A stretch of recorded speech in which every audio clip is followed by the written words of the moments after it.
La túnica y el manto, he titulado a lo que vamos a compartir. La túnica y el manto eran las dos prendas principales en la vestimenta de los judíos, y aún siguen siendo, porque siguen utilizando muchos de ellos. Claro, muchos se han europeizado, pero otros no. Otros aún se ponen la túnica y usan también el manto. Esto tiene un significado espiritual para nosotros. Desde el momento en que conocemos al Señor Jesús, el Señor Jesús ha puesto sobre ti y sobre mí su túnica. La túnica que representa la gracia que Dios te ha dado, los dones que Dios te ha dado, ¿verdad? Y el manto representa el ministerio, ese llamado que no todos tienen, pero que refleja eso, el ministerio, ¿verdad?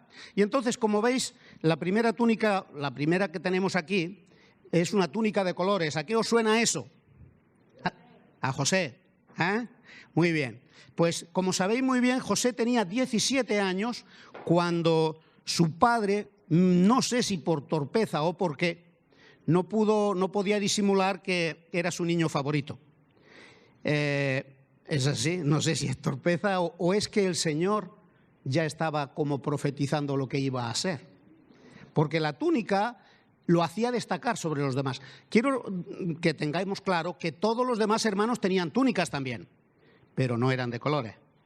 No todos somos hijos de Dios, pero no todos tenemos túnicas de colores. Una tienen con más colorido y otras menos. ¿Qué me refiero a eso? Hay ministerios que evidentemente se les nota que hay una gracia de Dios que está por encima a lo mejor de alguno de nosotros. ¿Verdad que me entendéis el sentido? Por encima es una palabra que no cuadra bien, pero me entendéis, ¿no? Que tiene un llamado más alto. Esa es la verdad. Entonces José tenía 17 años y algo tendría José cuando Dios ya le empezó a hablar a los 17 años y le dio dos sueños, como sabéis muy bien. El primer sueño era que él soñó que estaban en el campo recogiendo trigo, segando trigo, haciendo gavillas, y dice que le contó a sus hermanos, torpeza, contó a sus hermanos lo que Dios le había hablado en sueños, de que su manojo se quedaba recto mientras que los demás se inclinaban a él. Evidentemente los hermanos, que le tenían mucha rabia y mucha envidia, pues todavía se le amontonó más, ¿verdad? Entonces, y luego dice, otro día se te presenta y he tenido otro sueño. Y dice la palabra del Señor, dice que he soñado que el sol y la luna se inclinaban ante mí y las estrellas. Y su padre hasta incluso le tuvo que decir, oye, te estás pasando un pelín ya, ¿no? ¿Qué sueños son estos que tienes? Y dice la palabra que todavía le cogieron más tirria a sus hermanos. Pero ahí, en el capítulo 37, si queréis no lo busquéis, pero porque lo sabréis, en el versículo 11 que dice, más su padre meditaba en esto. ¿Cómo puede ser que Dios le dé esos sueños a este chico? Sí que es mi favorito, pero ¿qué tiene que ver eso? Algo tendrá este chico cuando Dios lo visita de esa manera y le da esos sueños, ¿verdad? Así que dice que su padre le reprendió delante de los demás, pero más su padre meditaba en esto. Primera cosita, porque aquí de lo que se trata no es de recordaros historias de la Biblia, se trata de qué enseñanzas podemos ir sacando. Primera cosita, no todo lo que Dios te dice lo puedes compartir con cualquiera. ¿Lo pillas? No todo lo que Dios te habla, los demás van a estar capacitados para entenderte. Sin embargo, dice que su padre meditaba en esto. ¿Qué primera enseñanza tenemos? Si Dios te habla algo de peso, lo que tienes es que buscar a un padre espiritual, a alguien de peso en la iglesia que te pueda comprender, te pueda escuchar. Y a lo mejor no te va a dar un sí o un no, si es de Dios o no es de Dios, pero lo va a guardar en su corazón y a lo mejor algún día te dice, ¿te acuerdas aquello que me dijiste? Pues era esto, era un llamado que tenías especial de Dios, ¿me entendéis? No todos te van a entender. Aleluya. Entonces, dice la palabra de Dios que José, como le tenían tanta tirria, lo querían matar. Pero luego uno lo defendía, total, no matemos a nuestro hermano. Y lo echaron en un pozo. Y después pasaban unos madianitas por allí y lo vendieron a los madianitas, ¿verdad? Entonces, cuando José fue echado en el pozo, ¿qué pensaría José? ¿Dónde están los sueños? ¿Para qué me has hablado, Señor? ¿Verdad? Yo creo firmemente que los sueños de José, o que Dios le dio a José, José se los olvidó en el pozo cuando lo sacaron para venderlo. Yo creo personalmente que José, bueno, no digo que alguna vez no se acordara, pero desde luego no se calentaba la cabeza dándole vuelta o intercediendo al Señor. Señor, ¿cuándo se van a cumplir los sueños? ¿Cuándo? No. Luego vamos a ver en la palabra de Dios que no era esa la actitud de José. Más bien, se olvidó. Muchas veces cuando Dios nos da una palabra, tal vez no la olvidemos del todo. Tal vez se nos queda ahí en la recámara, pero no la refrescamos, que es lo que le pasó a José, ¿verdad? Así que allí en el pozo yo creo que se quedaron sus sueños. Capítulo 42 de Génesis, versículo 6. Dice, y José era el señor de la tierra, quien le vendía a todo el pueblo de la tierra. Ya habían pasado, ¿sabéis cuántos años habrían pasado seguramente entre lo que hemos leído y esto? Más de 20 años. Y tú dirás, Joselito, ¿de dónde te sacas esa cantidad? José tenía 17 años. Empezó a gobernar Egipto cuando tenía 30. De 17 a 30 van 13. Y los 7 el primer año eran de abundancia. Por lo tanto, sus hermanos no vinieron en los años de abundancia. Ya llevamos los 20, ¿verdad? ¿Ves cómo son más de 20? Es cuando empezó a apretar el hambre que sus hermanos vinieron. Así que más de 20 años con la palabra de Dios, ahí que parecía que le había caído polvo, las visiones de Dios que Dios le dio. Yo no creo que él estuviera recordando eso. Pero dice aquí, en el versículo 6, y José era el señor de la tierra quien le vendía a todo el pueblo de la tierra. Y llegaron los hermanos de José y se inclinaron a él rostro a tierra. Y José, cuando vio a sus hermanos, los conoció, mas hizo como que no los conocía y les habló ásperamente. Y les dijo, ¿de dónde habéis venido? Ellos respondieron, de la tierra de Canaán para comprar alimentos. José, pues, conoció a sus hermanos, pero ellos no le conocieron. Y mira el versículo 9 cómo empieza. Entonces, cuando vio a sus hermanos arrodillarse delante de él, entonces se acordó José de los sueños que había tenido acerca de ellos. ¿Estás conmigo, mi hermano? Lo que es de Dios no muere. Lo que es de Dios a lo mejor lo olvidamos tú y yo. Pero lo que es de Dios, si tú permaneces en los caminos del Señor, eso no se va a quedar en el olvido. Dios lo va a sacar a la luz cuando llegue el momento. Más de 20 años seguramente que se le había casi olvidado, o allí estaba, en el baúl de los recuerdos. Cuando llegó el tiempo de Dios, se cumplió la palabra, la profecía que Dios le dio. ¡Aleluya! Hay una preguntita. ¿Por qué Dios escogió a José? A un chaval con 17 años. Me recuerda a otro chaval de 17, 18 años. ¿A quién nos suena? ¿Que escogió Dios también para una labor muy importante? Ajá. Y bueno, Samuel más pequeño todavía, pero David era al que yo me refería. Muy bien. ¿Por qué lo escogió Dios? Algo habría en el corazón de José que no tenía ninguno de sus hermanos. ¿Sí o no? Amén. Aleluya. Dios escogió a José por su integridad y por su fidelidad a Dios. Dios sabe ver los corazones y además quedó más que demostrado cuando siendo un muchacho fue tentado, ya lo sabéis, ¿no? Por la mujer de Potifar, y eso no fue fácil para él. Pero él tenía un corazón íntegro. ¿Cómo he de ofender yo a mi señor Potifar y a mi Dios? De ninguna manera. Y fue a la cárcel de una forma injusta, como todos nosotros sabemos. A muchos nos gustaría ser el José al que Dios le da sueños, le da visiones. ¿A ti no te gusta cuando Dios te habla? A mí me encanta, ¿eh? Yo no sé a ti, pero a mí me encanta. Cuando yo sé que Dios me ha hablado, ¡wow!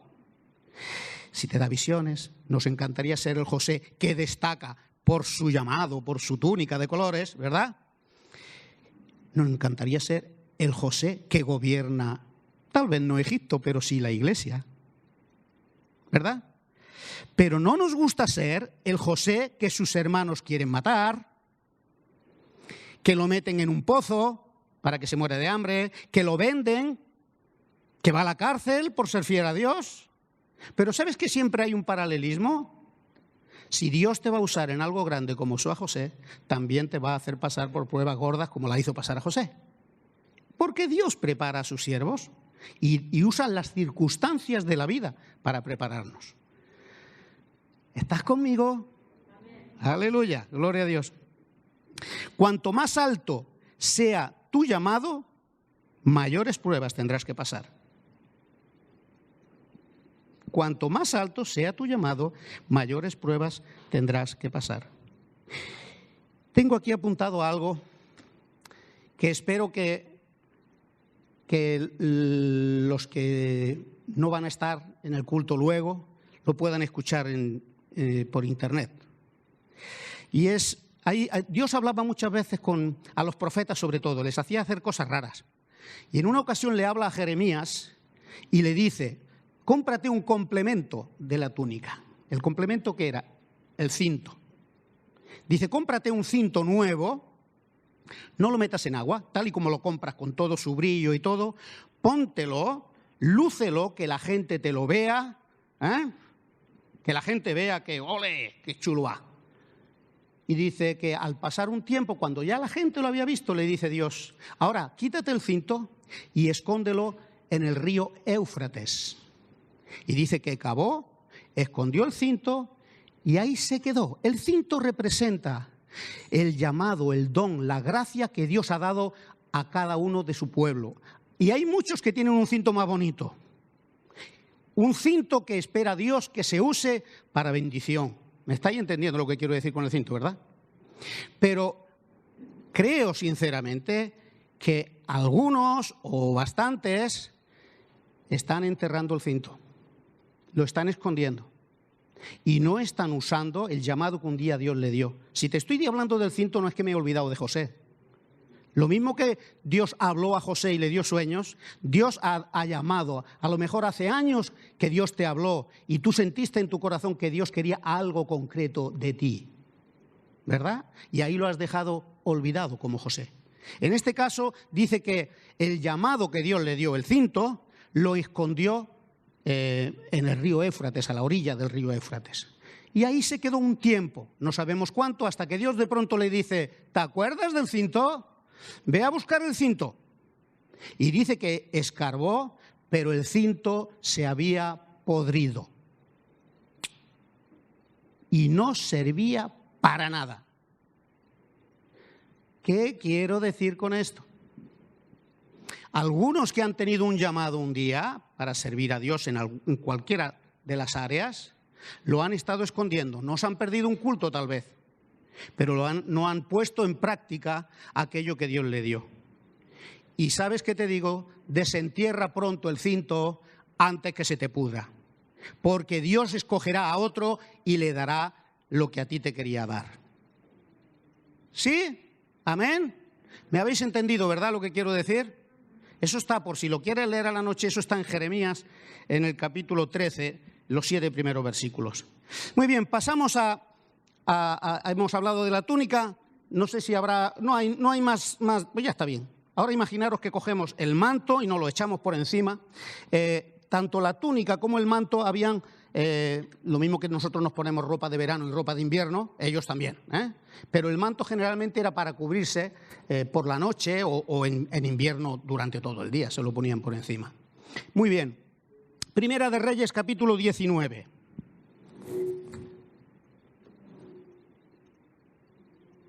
Versículo 19 también.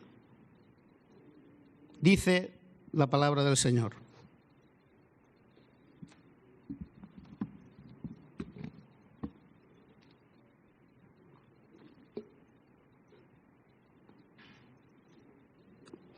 dice, partiendo él de allí, está hablando de Elías, halló a Eliseo, hijo de Safat, y él que araba con 12 yuntas delante de sí, y él tenía la última. Y pasando Elías por delante de él, echó sobre él su manto. Entonces, dejando él los bueyes, vino corriendo en pos de Elías y dijo: te ruego que me dejes besar a mi padre y a mi madre, y luego te seguiré. Y él le dijo: ve, vuelve, ¿qué te he hecho yo? Y se volvió y tomó un par de bueyes con los que él araba, y los mató, y con el arado de los bueyes coció la carne y lo dio al pueblo para que comiesen. Y después se levantó y fue tras Elías y le servía. Aleluya. El manto representa un llamado a un superior, está por encima de la túnica que podemos tener, se puede decir, ¿verdad? No lo ponemos, se ponía por encima. Y el manto es ese llamado que Dios tiene para algunos de su pueblo. Pero, ¿sabes qué? Dios espera que respondamos cuando Él nos llama. Y yo me estaba preguntando, conocéis la historia de Elías, la mayoría, y yo me estaba preguntando, ¿por qué Dios escogió? Yo siempre soy muy preguntón conmigo mismo. ¿Por qué Dios escogió a Eliseo? ¿Por qué no escogió a algún hijo de los profetas? ¿Os acordáis que cuando ya Dios iba a llevar a Elías y iban, que tenían que pasar el Jordán, dice que le salieron los hijos de los profetas de Betel, me pienso que era, y le decían: hoy Dios se va a llevar a tu Señor, se va a llevar a Elías? O sea, no serían tan torpes, sabrían escuchar la voz de Dios, ¿verdad? Porque le salían y le decían: hoy que sepas que Dios se va a llevar a Elías. Tenían comunión con Dios. Y luego después él le dijo: ya lo sé, pero dejadme. Y siguieron caminando. Elías le decía que se quedara atrás a Eliseo, y cuando llegaron casi a pasar el Jordán, salieron los hijos de los profetas de Jericó y le decían lo mismo: hoy Dios se va a llevar a Elías. Entonces, ¿qué diferencia? ¿Por qué Dios no escogió a estos que ya tenían tablas, que conocían cómo Dios hablaba, ¿no? Y escogió a uno que estaba labrando la tierra? Algo habría en el corazón de Eliseo. Algo habría. Y podemos ver claramente lo que había. Que ante el toque de Dios no le importó el precio que tenía que pagar. A lo mejor los hijos de los profetas no hubieran estado dispuestos a pagar el precio que él pagó. Porque, queridos, Eliseo estaba pero que bien posicionado, bien acomodado. Había tela, ¿sabes? Su padre tenía 12 yuntas de bueyes. Y normalmente yo, como sé de mis abuelos y eso, para el trozo de terreno que tenía, con 2 mulos tenía bastante. Y yo creía que tenía un montón de terreno, pues yo ahora lo traspaso a lo que estaba pasando con ellos y digo: ¡buah! Este tío tenía una pasta que no veas, tenía medio delta del Ebre, era suyo, porque para arar tanto terreno, por eso necesitaba 12 yuntas. Y eran del padre de Eliseo. O sea que Eliseo tenía garantizada la vida, ¿sabes? La buena vida la tenía. Pero ¿qué hizo él ante el toque y el llamado de Dios? Lo que a lo mejor nosotros estábamos dispuestos a hacer cuando el día que Dios nos tocó. Estábamos dispuestos hasta dejar nuestra casa y lo que hiciera falta. Pero muchas veces, al no obedecer cuando Dios llama, se puede pudrir el cinto, como antes decía, ¿verdad? Así que Eliseo lo dejó todo. Y la prueba es que dice la palabra de Dios que mató a los bueyes que él llevaba y quemó el arado. ¿Por qué hizo esto? Podría habérselo dejado. A lo mejor su padre a lo mejor le regañó, porque dice: ¿tú qué haces, macho? Dice: mira, papá, ¿sabes por qué mato mis 2 bueyes, los 2 bueyes que siempre llevo yo, y quemo el arado? Porque he tomado una decisión de seguir a Cristo. Y para que no me dé la tentación de volver atrás, le pego fuego. ¿Qué te parece? Él conocía su propio corazón y él sabía lo que tenía que hacer. Y a algunos de nosotros a lo mejor le tenemos que pegar fuego a alguna cosa que nos está impidiendo servir a Dios. Hola. Algunos a lo mejor tendríamos que hacer eso. Entonces, él decidió seguir a Cristo, decidió, en este caso, seguir a Elías, que era el siervo de Dios, y quemó el arado. Y te digo una cosa para ti, si has decidido seguir a Cristo, quema tu arado. Como dice la palabra de Dios, ninguno que pone su mano en el arado y mira atrás es digno de mí, ¿verdad? Así que si has entregado tu vida a Cristo, como dice la canción, no vuelvo atrás, no vuelvo atrás. Si has tomado alguna decisión y tienes problemas, no vuelvas atrás. Si te has casado y tienes problemas, no vuelvas atrás. Dios tiene la victoria para cada uno de nosotros. Demasiada gente hoy día en el pueblo de Dios, a la primera que se mueve un poquillo el barco, quieren salir por patas. No vuelvas atrás. Amén. Aleluya. Muchos de nosotros queremos ser usados por Dios. La salvación es gratis. Todos la tenemos. Todos tenemos una túnica. Todos. La túnica de la salvación. Pero algunos con más colorido que otros, ¿verdad? Según sea tu llamado, así será el precio que tendrás que estar dispuesto a pagar. Eliseo estuvo dispuesto a dejarlo todo. Lo dejó todo y quemó lo que pudiera ser una tentación para volver atrás. Hace muchos años, estábamos casi recién casados, 2 años y pico de casados, y Dios me habló de venir a Tortosa. Algunos conocen ese detalle, y no voy a contar mucho, no me voy a alargar, solamente te quiero decir una cosa, que cuando Dios nos habló para venir a Tortosa, estuvimos dispuestos a dejar nuestro piso que había hecho yo con esta hermanita, ¿sabes? Con 26, 27 años, Dios me dice, ahora deja tu casa y vete a Tortosa a servirme. ¿Sabes que cometí un error yo? Y es que un día leyendo la Biblia, leí, rogad al Señor de la mies que envíe obreros a su mies. Lo leí y me puse a orar. Señor, es verdad que hace falta mucho obrero. Señor, envía obreros a tu mies. Y ese fue, no voy a decir mi fallo, pero ahí me pilló el Señor y me dijo, ve tú. Y así fue. El llamado fue tan claro que estuvimos dispuestos a dejar nuestro piso, que estaba pagadito y todo, ¿sabes? Que no teníamos ni que pagar alquiler ni nada de nada.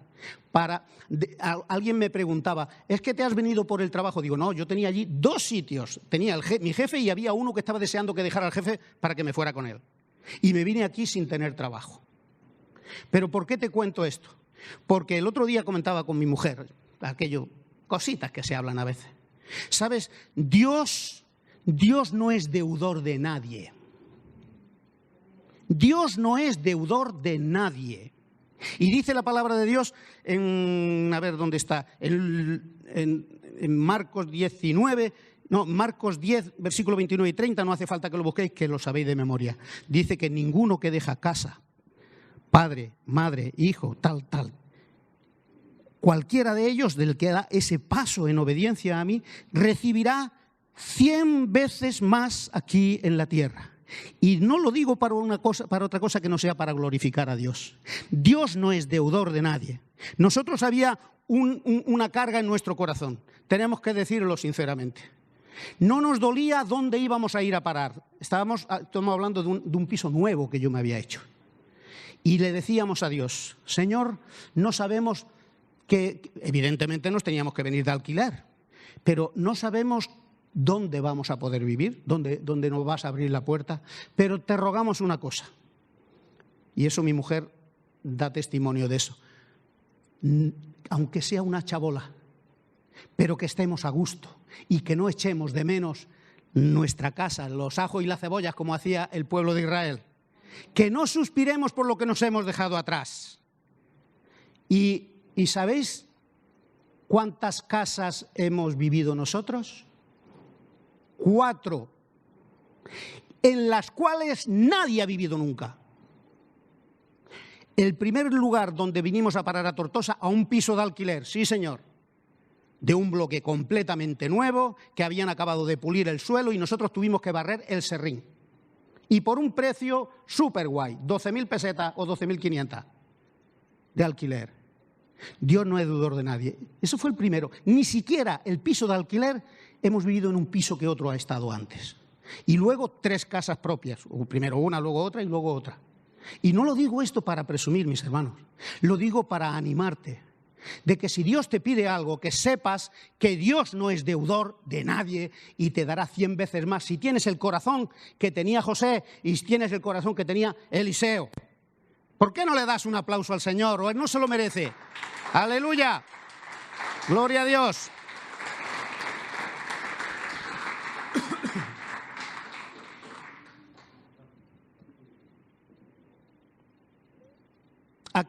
Acabamos con el punto este, y solo ya me queda uno. ¿A qué estás dispuesto a renunciar por amor a Dios? Hazte esta pregunta. ¿Sabes la comodidad que hoy en día tenemos todos y el montón de cositas extras? No estamos dispuestos muchas veces a renunciar a nada. Si quieres algo de Dios tendrás... si tienes los bolsillos llenos de las cosas de este mundo, no te van a caber las cosas de Dios. A veces tendrás que renunciar a algo, si quieres de verdad que la gloria de Dios esté sobre ti.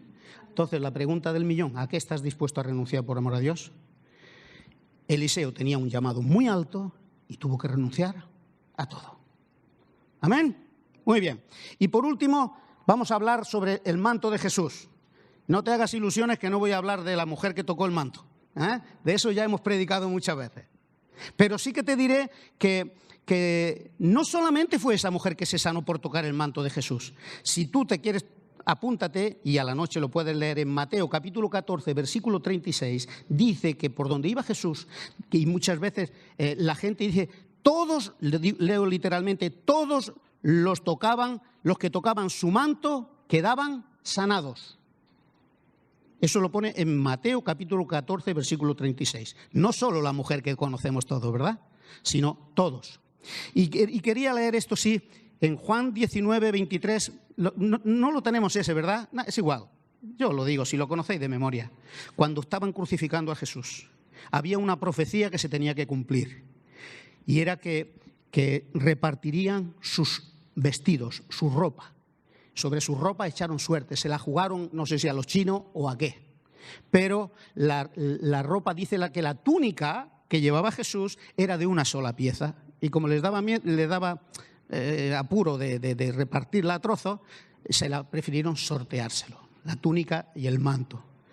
Entonces, ¿esto qué nos habla? Nos habla de integridad, la integridad de Jesús. Nos habla que era de una sola pieza, ¿verdad? Y entonces, a nosotros, ¿quieres ser usado por Dios? ¿Cómo está tu integridad? Porque si no eres un hombre íntegro o una mujer íntegra, no esperes que Dios pueda hacer mucha cosa contigo. A lo mejor te usa en algo, pero a lo mejor tu llamado es mucho más alto y te tienes que conformar con hacer algo para el Señor, ¿verdad? Así que, ¿quieres ser usado por Jesús? ¿Qué tal andas de integridad? ¿Y qué es la integridad? Cosas muy sencillas. ¿Debes dinero a alguien? No te estoy hablando si tienes un préstamo y estás pagando un préstamo. No te estoy hablando de eso. Pero, ¿debes dinero a alguien? Si te has hecho el loco y no se lo piensas devolver, que sepas que Dios no te va a poder usar. Porque no eres un hombre o una mujer de integridad. Sé que, no sé si suena muy duro todo lo que digo, pero es que yo no me gusta perder el tiempo. Y hay cosas que se tienen que decir desde el púlpito. Muchos queremos ser usados por Dios, pero si no somos íntegros, Dios no nos va a usar. Así que, si por lo que sea te acuerdas, como dice el texto de la ofrenda, si te acuerdas que debes algo a alguien, ve y liquídalo. Es que yo le debía 1.000 euros y ya le he dado 500, ya está bien. No, está bien, no. Le debían 1.000, tienes que darle 1.000. Es que me fui del piso y no pagué el último mes porque como no se portó muy bien conmigo. Pues perdona que te diga, si no te pones y te comportas como un hombre o una mujer de integridad, lo siento, pero me pienso que Dios no se va a hacer el loco, ¿sabes? Dios va a buscar, como antes, gente de integridad. Aleluya. Ahora sí, buscamos Lucas, ya estamos casi acabando. Lucas capítulo 19, en el cual vemos más mantos. Es la entrada triunfal en Jerusalén. Capítulo 19, versículo 28. Dice la palabra de Dios: dicho esto, iba delante subiendo a Jerusalén. Jesús se refiere, claro. Y aconteció que llegando cerca de Betfagé y de Betania, al monte que se llama de los Olivos, envió 2 de sus discípulos, diciendo: id a la aldea de enfrente, y al entrar en ella hallaréis un pollino atado, en el cual ningún hombre ha montado jamás. Desatadlo y traédlo. Y si alguien os preguntare ¿por qué lo desatáis?, le responderéis así: porque el Señor lo necesita. Fueron los que habían sido enviados y hallaron como les dijo, y cuando desataban el pollino, sus dueños les dijeron: ¿por qué desatáis el pollino? Y ellos dijeron: porque el Señor lo necesita. Y lo trajeron a Jesús, y habiendo echado sus mantos sobre el pollino, subieron a Jesús encima. Los mantos primero, Jesús encima. Los mantos son los que llevamos los hombres, Jesús encima. ¿Verdad? Los mantos, nuestro llamado, nuestro ministerio, pero Jesús encima. Y a su paso, versículo 36, tendían sus mantos por el camino.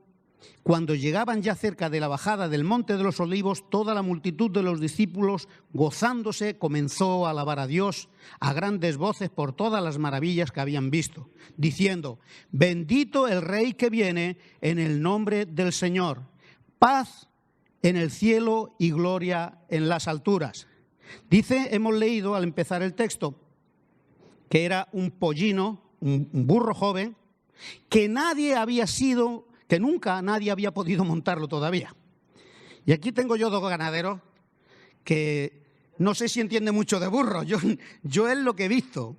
Aquí está Pedro y está Daniel. ¿Es fácil montar a un pollino, a un burro joven? ¿Qué hace? Mira, como Pedro se le va a volver loca la cabeza. ¿Qué hace? No va a montarlo. Bueno, va a montarlo, sí, pero yo te aseguro dónde va a acabar. En el suelo. Son especialistas, como dice Pedro, en hacer ¡yup! Y saltar por encima. Yo me acuerdo porque mi padre tenía un burro. Este no era joven, este era viejo, pero es que cabezones son los burros, ¿eh? Es que son burros. Mira que mi padre le pegaba palos. Mi padre se subía y no hacía nada. Pero se subía a lo mejor uno de mis tíos y al principio parecía quietecico. Y cuando estaba relajado mi tío hacía ¡bimbo! Mi tío por el suelo. Aleluya. ¿Por qué te cuento esto? Porque todo parece fácil cuando lo leemos en la Biblia. Pero es que hasta esas cosas, hasta los burros se someten a Dios. ¿Qué te parece? Hasta el pollino se sometió a Jesús y se dejó montar por Jesús. No seas burro, dice. No seas burro y déjate que el Señor esté sobre tu vida. Aleluya, amén, no seas burro. Montar el burrito era un auténtico milagro. Y los que entienden de eso lo saben. Nos habla de la mansedumbre que debemos tener nosotros si queremos que Jesús esté sobre nosotros y que Jesús se pueda mover a través de nosotros. Dicen que el burrito cuando regresó venía alucinado con los ojos abiertos, que parecía que se había fumado un porro, y con las orejas tiesas, y venía con el pecho sacado. Y cuando llega allí donde estaba su madre, le dice: ¿dónde vienes tú a esta hora? Y mira qué ojos traes. Y dice: mamá, no me digan nada porque es el mejor día de mi vida. No me lo puedo creer. Han venido a buscarme unos hombres y se me iba a montar uno y estaba por pegarle una cos, como suele ser normal en mí, pero no sé qué tenía, que lo he dejado que hasta se monte encima mío. ¿Y sabes qué? Cuando he empezado a andar, la gente me echaba los mantos al suelo para que yo pisara por encima de los mantos. Me empezaban a cortar ramas de los árboles y me lo tiraban, y flores y de todo, y todos gritándome: ¡Gloria a Dios en las alturas! ¡Bendito el que viene en el nombre del Señor! Digo, vamos, es que no quepo en mi piel. Y la madre se lo queda mirando. Dice: ¿estás seguro que va por ti? Digo, claro. Dice: anda, date otra vuelta por Jerusalén. Dice que el burro se fue y cuando vino con la oreja acachada, la cabeza que le iba a arrastrar el suelo, dice: ¿qué? ¿Qué pasa? Dice: ahora no me han hecho ni caso. Dice: hijo mío, no me seas burro. Al que aplaudían, al que recibían como al rey era a Jesús, no a ti. ¿Qué sacamos de enseñanza de esto? Si alguna vez te aplauden algo, si alguna vez te aplauden cuando predicas o cuando tocas o cuando hagas lo que quiera que hagas, acuérdate, no me seas burro, que no es a ti al que aplauden, es a Jesús que va encima tuyo. Amén. Aleluya. Gloria a Dios. Si eres, y acabo, estamos cumpliendo el horario, perfectamente. Si eres usado por Dios, recuerda, no es a ti al que admiran, sino al Dios que obra a través de ti. Si alguna vez has orado por un enfermo y se ha sanado, recuerda que tú no eres nada. Es Jesús a través de ti. Como pierdas esto de vista, ya metió la pata. Como te creas que el reconocimiento es por tus cualidades, estás perdido. Si a alguien aplauden, que sepas que es a Jesús encima de ti. Así que, concluyendo, echaban sus mantos a los pies de Jesús, no del burro. Y cuando estaba acabando de preparar esto, me viene un texto que a mí me encanta, en Apocalipsis, en el capítulo 24. No, perdón, en el capítulo 4. Lo buscamos y ya acabamos. Apocalipsis capítulo 4, versículo 9. Y siempre, es una escena del cielo, de la gloria de Dios, y siempre que aquellos seres vivientes dan gloria y honra y acción de gracias al que está sentado en el trono, al que vive por los siglos de los siglos, los 24 ancianos se postran delante del que está sentado en el trono y adoran al que vive por los siglos de los siglos y echan sus coronas delante del trono, diciendo: Señor, digno eres de recibir la gloria, la honra y el poder, porque tú creaste todas las cosas y por tu voluntad existen y fueron creadas. En la entrada de Jerusalén echaban su manto a los pies de Jesús.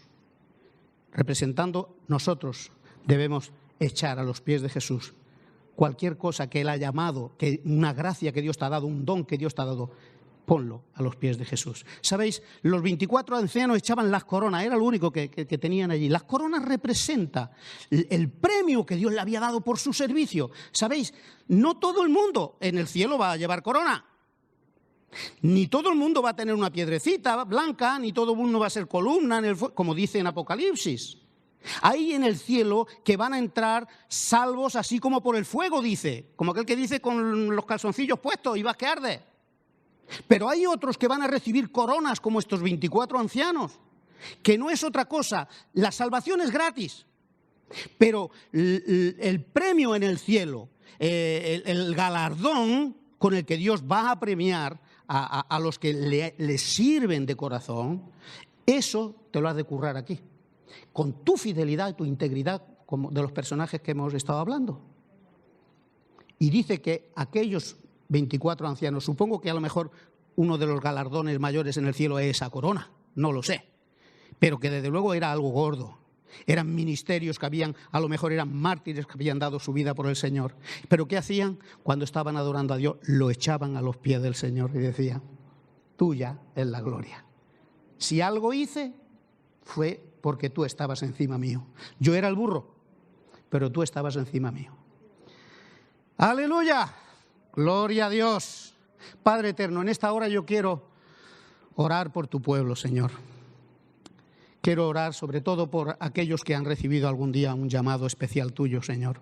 Sé que en esta iglesia hay hermanos y hermanas que han sido llamados por ti, Señor, para que te sirvan. Y sé que muchos tienen el ministerio enterrado como el cinto, Señor. Y tal vez no se dan cuenta que a lo mejor cuando quieran echar mano ya va a ser demasiado tarde, porque tú habrás dado lo que le querías dar a ellos o lo habrás dado a otro. Señor, yo te ruego en el nombre de Jesús. Señor, no pretendo que esta palabra haya sido bonita o agradable. Lo que sí, Señor, la carga de mi corazón es que tú toques a estos hermanos míos que han sido tocados por ti un día, Señor. Y que tú, Señor, avives el fuego. Que quite la telaraña de sus ojos para que dejen de ver nada más que lo que puede ofrecer este mundo, estar distraídos en cosas que no valen la pena, en vez de estar dedicados a servirte a ti. Padre, despierta a esa juventud que viene detrás, Señor. Despierta, Señor, a estos hijos y hijas tuyas que tú has llamado, Padre. En el nombre de Jesús. Amén.